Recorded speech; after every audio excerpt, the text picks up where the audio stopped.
Good morning students.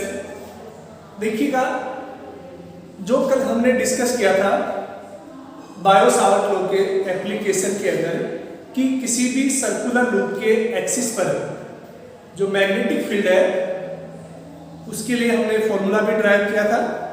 इसके साथ साथ इससे जो पहले वीडियो है हमने सर्कुलर लूप के सेंटर पर मैग्नेटिक फील्ड के बारे में डिस्कस किया था।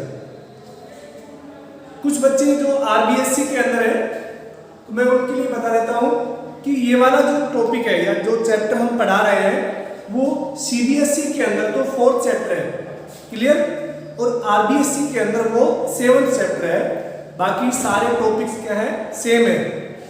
सीबीएसई के अंदर ही एक दो टॉपिक एक्स्ट्रा है, तो आप ऐसा ना सोचें कि हमारी पढ़ाई नहीं हो रही है, जो आरबीएससी के बच्चे हैं उनकी भी पढ़ाई साथ में हो रही है, क्लियर। तो देखिए, बायो सावर्ट लॉ के बाद आज का हमारा टॉपिक है, उसके बारे में हम डिस्कस करते हैं, that is ampere circular law. आज का बच्चों जो टॉपिक है अगर हम उसकी बात करें तो दैट इज एम्पियर सर्कुलर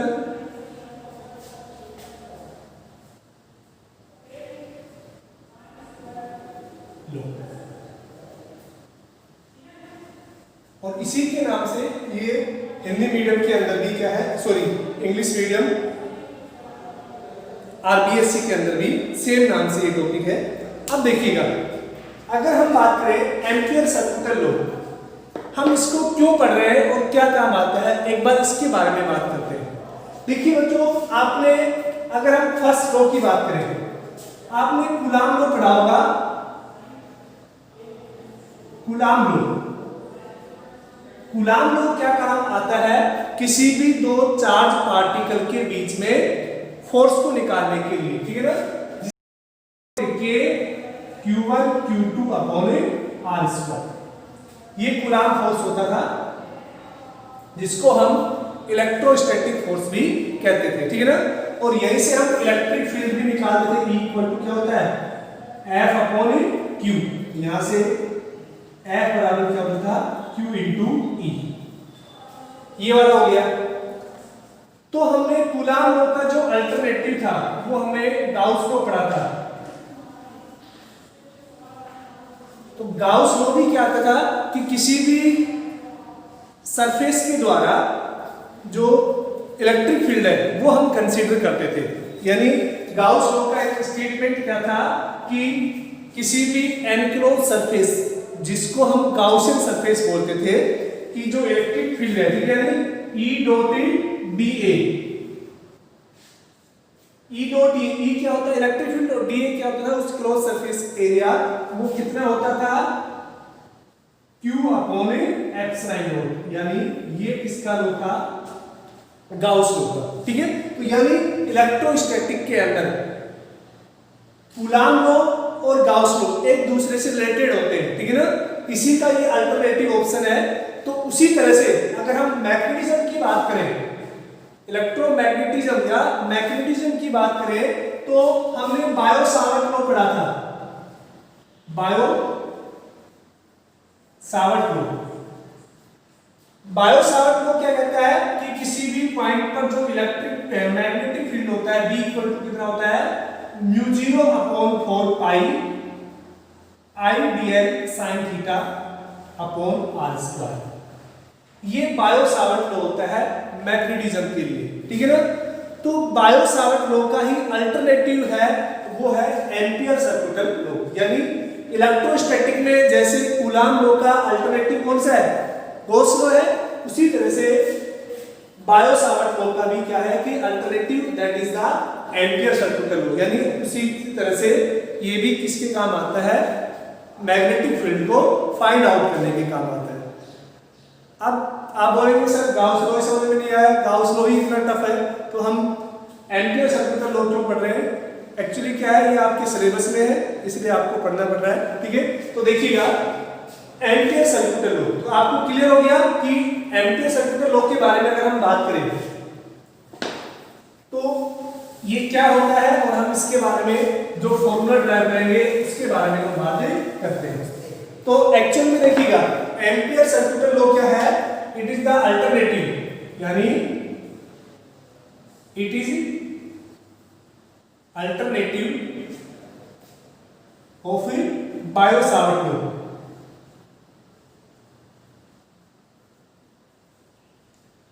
तो एम्पियर सर्कुलर लॉ किसका अल्टरनेटिव है?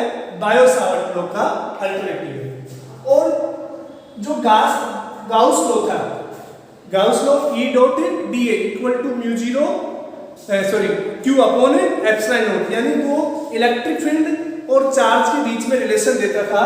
उसी तरह से जो एम्पियर सर्कुलर लॉ है वो किस किस के बीच में रिलेशन देता है? It provide relation between magnetic field and current. यानी जो एम्पियर सर्कुलर लॉ है वो किस किस के बीच में रिलेशन देता है? मैग्नेटिक फील्ड यानी B और करंट यानी I के बीच में रिलेशन को रिप्रेजेंट करता है। ठीक है, तो इसलिए हम एम्पियर सर्कुलर लॉ क्या होता है, एक तो किसका अल्टरनेटिव है ये? बायो-सावर्ट लॉ का। क्लियर? और दूसरा किसके बीच में रिलेशन शो करता है? ये मैग्नेटिक फील्ड और करंट के बीच में रिलेशन शो करता है। अब देखिएगा इसका स्टेट क्या है, स्टेटमेंट क्या है, इसको हम कैसे लिखेंगे? देखिएगा एम्पियर लॉज स्टेट दैट, यानी इसका स्टेटमेंट है वो क्या कहता है कि the line integral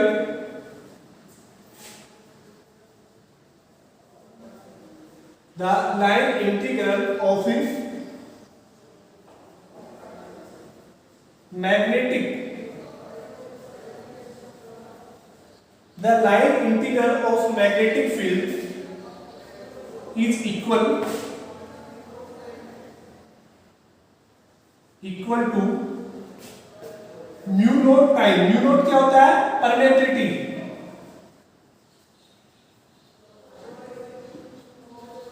mu naught time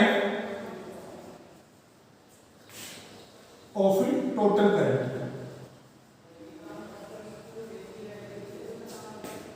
in circuit, या लूप भी बोल सकते हैं। यानी ये इसका स्टेटमेंट होता है Ampere's state that the line integral of the magnetic field, ठीक है ना, the line integral of the, इसको हम थोड़ा यहां से ऐसे लिखते हैं, द क्लोज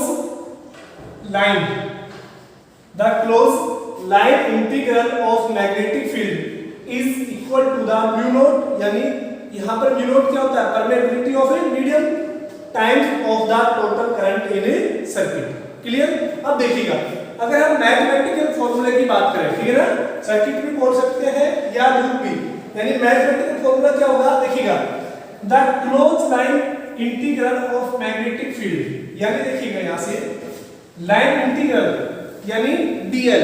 देखो इंटीग्रल तीन तरह से होता है, एक लाइन के अलोंग होता है dl से लिखते हैं हम, एक एरिया के अलोंग होता है जिसको हम dA लिखते हैं, और एक वॉल्यूम के अलोंग होता है जिसको हम dV लिखते हैं। क्लियर? तो देखिएगा the close line integral of magnetic field यानी B डॉट dl, इसका क्या किया हमने? Close line integral. ये जो लाइन है इंटीग्रेशन की लाइन है, और जैसे हम इसको राउंड कर देते हैं छोटा सा, तो ये किसको रिप्रेजेंट करता है? Close line integral of a magnetic field. यहां पर देखिएगा B क्या है? मैग्नेटिक फील्ड है, ठीक है ना, और dl किसको रिप्रेजेंट करता है? Close line integral.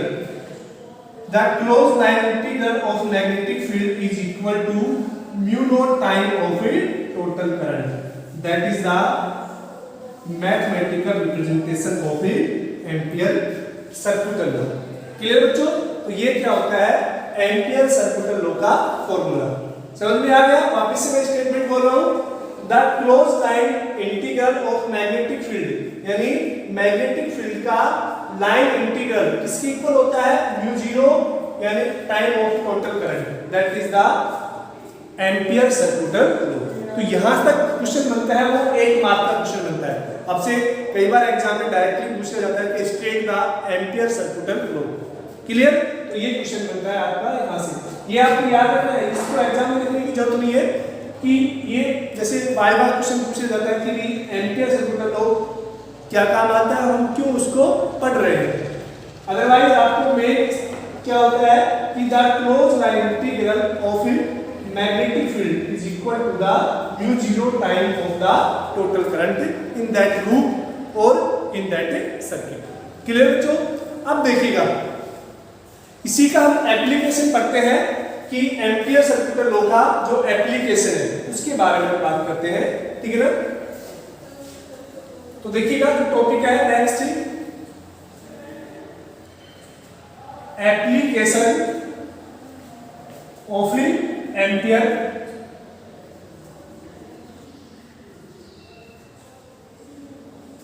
Circular law. और आपके सिलेबस में इसका एक एप्लीकेशन कौन सा दे रखा है? Magnetic field due to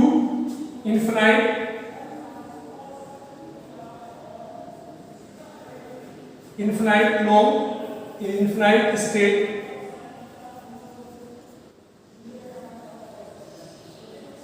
current wire. यानी ये आपको एम्पियर सर्कुलर लॉ का एप्लीकेशन है। Magnetic field due to the infinite state current wire, यानी किसी भी एक इनफिनाइट लंबाई का, जैसे कि हम मान लेते हैं कि एक इनफिनाइट लंबाई का कोई वायर है जिसके अंदर क्या फ्लो हो रहा है? करंट फ्लो हो रहा है। तो इस वायर की वजह से हमें मैग्नेटिक फील्ड फाइंड करना है। मान लेते हैं इसकी एक्सिस से कोई डिस्टेंस कंसीडर कर लेंगे हम, जहां पर हमें क्या निकालना है? Magnetic field. ठीक है? तो वो हम कैसे बात करेंगे इसके बारे में हम बातें करते हैं। देखिएगा बच्चों, मान लेते हैं कि आपके पास एक वायर है, मान लेते हैं ये कोई वायर है और इसके अंदर क्या है? करंट आई फ्लो हो रहा है इन अपवर्ड डायरेक्शन। क्लियर बच्चों? तो देखिएगा, और एक पॉइंट P है, मान लेते हैं इस वायर से R डिस्टेंस पर, ये कोई हमने R डिस्टेंस ले ली, इसके ऊपर क्या है? एक पॉइंट P है जहां पर आपको क्या निकालना है? मैग्नेटिक फील्ड कंसीडर करना है। और मान लेते हैं कि ये जो डिस्टेंस है वो कितनी है? R डिस्टेंस है। क्लियर बच्चों? यानी किसी भी स्ट्रेट वायर की वजह से, ये वायर कैसा है? इनफिनाइट वायर है।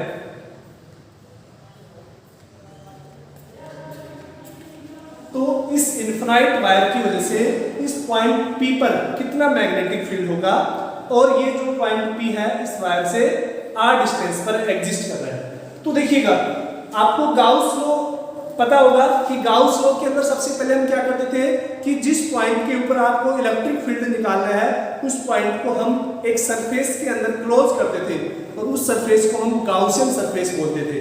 क्लियर? तो इसी तरह से आपको क्या करना है कि इस पॉइंट P को आपको क्या करना है? क्लोज कर लेते हैं। यानी ये पॉइंट P है, मान लेते हैं इसको हमने क्या किया? एक सरफेस के अंदर क्लोज कर लिया। तो देखिएगा, ये जो क्लोज सरफेस है इसको हम क्या बोलते हैं? Empyrean surface. ठीक है ना? ये सरफेस किस नाम से जानी जाती है? Empyrean surface. तो देखिएगा, इस पॉइंट P पर आपको मैग्नेटिक फील्ड फाइंड आउट करना है। तो देखिए, सबसे पहले हम मैग्नेटिक फील्ड के बारे में बात करेंगे। उससे पहले हम मान लेते हैं कि यहाँ पर क्या है? एक करंट एलिमेंट मान लेते हैं, क्या है? Dl। कैसा है? करंट एलिमेंट Dl है। अब देखिएगा, इस करंट एलिमेंट Dl की डायरेक्शन किधर होगी?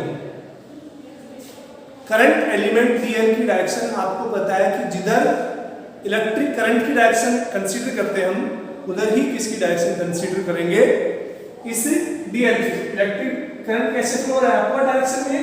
तो यहां से जो Dl की डायरेक्शन होगी वो कैसे होगी? इस तरह से Dl की डायरेक्शन कंसीडर हो जाएगी। क्लियर बच्चों? तो हमने Dl की डायरेक्शन को कंसीडर कर लिया, यानी ये जो Dl है ये एक वेक्टर क्वांटिटी होता है। ठीक है? दूसरा देखिएगा, इस वायर की वजह से इस पॉइंट P पर जो मैग्नेटिक फील्ड है वो कितना होगा, सॉरी उसकी डायरेक्शन कितनी होगी, उसको भी हम बात करते हैं राइट हैंड थंब रूल से। देखिएगा आपको बताया कि किसी भी स्ट्रेट वायर के अंदर अगर करंट फ्लो हो रहा है तो किसी भी पॉइंट पर जो मैग्नेटिक फील्ड है उसको आप कैसे कैलकुलेट करते हैं राइट हैंड थंब रूल से, कि कैसे कि if the thumb represent the direction of current in wire then curve of finger यानी फिंगर की जो रोटेशन है denote the direction of magnetic field. ठीक है ना। तो देखिएगा जब इलेक्ट्रिक इस वायर के अंदर इलेक्ट्रिक करंट इस तरह से फ्लो हो रहा है तो उस केस में जो मैग्नेटिक फील्ड है वो भी क्या होगा, इस पॉइंट के लिए मैग्नेटिक फील्ड की डायरेक्शन कैसे होगी, इसी तरह से होगी जिस डायरेक्शन में डीएल है। देखो डीएल की डायरेक्शन कैसे होगी, ठीक है ना, तो मैग्नेटिक फील्ड की डायरेक्शन भी कैसे होगी, इस तरह से। देखिएगा ये इस तरह से रखा हुआ है, सर्कुलर रूप हमने लिखा है और इसके अंदर जो वायर है वो इस तरह से पास हो रहा है जिसके अंदर करंट आई फ्लो हो रहा है। क्लियर बच्चों। तो देखिएगा इस पॉइंट पर हमने डीएल कंसीडर किया है, तो देखिए इस डीएल की डायरेक्शन कैसे होगी, इस तरह से होगी किसकी टेंजेंशियल, और इसके अलोंग अगर हम मैग्नेटिक फील्ड की डायरेक्शन भी निकाले वो भी क्या होगी, सेम डायरेक्शन में होगी। यानी इस पॉइंट पर पॉइंट पी पर जो मैग्नेटिक फील्ड है वो भी क्या होगा, इसी डायरेक्शन में होगा, सेम एज डीएल। क्लियर बच्चों। यानी इस पॉइंट पी पर जो मैग्नेटिक फील्ड है उसकी डायरेक्शन भी कैसे होगी, जैसे डीएल की डायरेक्शन है। ठीक है। तो यहां पर मैं लिख देता हूं, देखिएगा लैंग्वेज आपको साथ लिखिए, let us consider a wire in which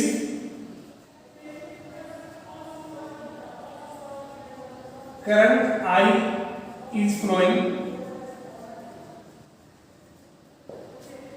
a point P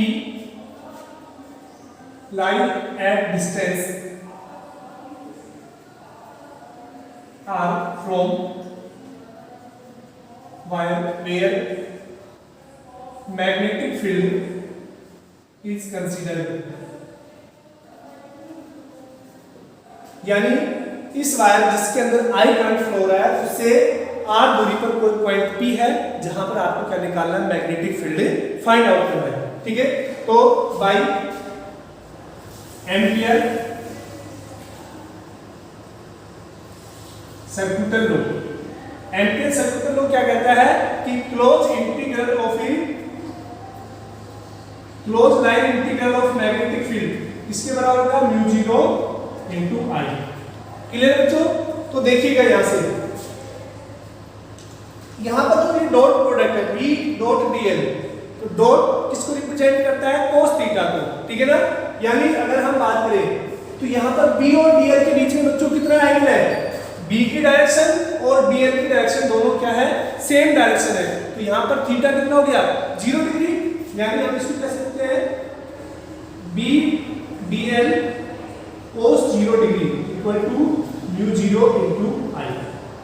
cos 0 कितना होता है 1, तो वो तो नेगलेक्ट हो जाएगा, तो यहां से क्या हो गया b, और dl का इंटीग्रेशन कितना हो जाएगा, dl इस टोटल सर्कमफेरेंस के बराबर हो जाएगा, यानी 2 पाई r। जो dl है वो कितना हो जाएगा 2 पाई r, इस सर्किल की टोटल सर्कमफेरेंस के बराबर, तो 2 pi r equal to mu 0 i। और यहां से अगर हम b की बात करें तो b कितना हो जाएगा mu 0 i upon 2 pi r, that is the magnetic field due to straight wire. ठीक है ना। तो ये क्या होता है कि किसी भी वायर से r डिस्टेंस पर जो मैग्नेटिक फील्ड होता है वो कितना होता है mu 0 i upon 2 pi r। काफी इंपॉर्टेंट फॉर्मूला है, आप इसको याद रखना है। अब देखिए बच्चों, ये था एम्पियर सर्कुलर लॉ, यानी किसी भी स्ट्रेट वायर से, इन्फिनिटी लॉ स्ट्रेट वायर से r दूरी पर अगर कोई पॉइंट P है तो उसका मैग्नेटिक फील्ड कितना होता है mu 0 i upon 2 pi r। तो यहां से आपको क्या क्या पॉइंट याद रखने हैं, क्या क्या पॉइंट आपको ध्यान रखने हैं। देखिएगा यहां से आपको ध्यान रखना हो तो देखिएगा, यहां से आपको देख के पता लग रहा है कि म्यू नॉट और 2 पाई ये दोनों कांस्टेंट है, यानी जो b है वो किसके प्रोपोर्शनल है, I के प्रोपोर्शनल है। यानी अगर b की वैल्यू को आप इंक्रीज करेंगे तो उस टाइम क्या होगा, सॉरी इसका मीन्स क्या हुआ, यानी अगर आप सर्किट के अंदर करंट को बढ़ाएंगे तो b क्या होगा, वो भी इंक्रीज हो जाएगा। अगर आप करंट को कम करेंगे तो b का मान भी क्या हो जाएगा, कम हो जाएगा। क्लियर। दूसरा यहां से क्या पता लग रहा है कि इसको हम फर्स्ट बोल देते हैं कि जो b है वो डिस्टेंस के इनवर्सली प्रोपोर्शनल है, यानी जैसे जैसे b बढ़ेगा, जैसे जैसे दूरी बढ़ेगी r की वैल्यू इंक्रीज होगी, b की वैल्यू क्या हो जाएगी, डिक्रीज हो जाएगी। अगर हम ग्राफ की बात करें, graph between b and r, देखिएगा दोनों एक दूसरे के इनवर्सली प्रोपोर्शनल है, तो यहां से क्या हो जाएगा कि जो ग्राफ है वो किस तरह से बनेगा, इस तरह से ग्राफ बनेगा, b और r के बीच का ग्राफ, क्योंकि ये कैसे है, इनवर्सली प्रोपोर्शनल है। अब देखिए बच्चों, यहां पर थोड़ा सा हम और बात करते हैं। अगर इस लूप के अंदर, जैसे ये लूप है क्लोज लूप, इसके अंदर करंट है, एक की बजाय 2 वायर है या 3 वायर है या 4 वायर है, उसके बारे में बात करते हैं। मान लीजिए कि इसमें ये करंट है I1 फ्लो हो रहा है फर्स्ट वाले वायर में, सेकंड वाले में I2 करंट फ्लो हो रहा है और थर्ड वाले में I3 करंट फ्लो हो रहा है, और फोर्थ वाला वायर है मान लीजिए इस तरह से, जिसमें भी I4 करंट फ्लो हो रहा है। क्लियर। अब आपको मैग्नेटिक फील्ड निकालना है, ठीक है ना। तो देखिएगा, ये हमने जो कंसीडर किया है ये लूप, इसको हम क्या बोलते हैं, एम्पीरियन लूप।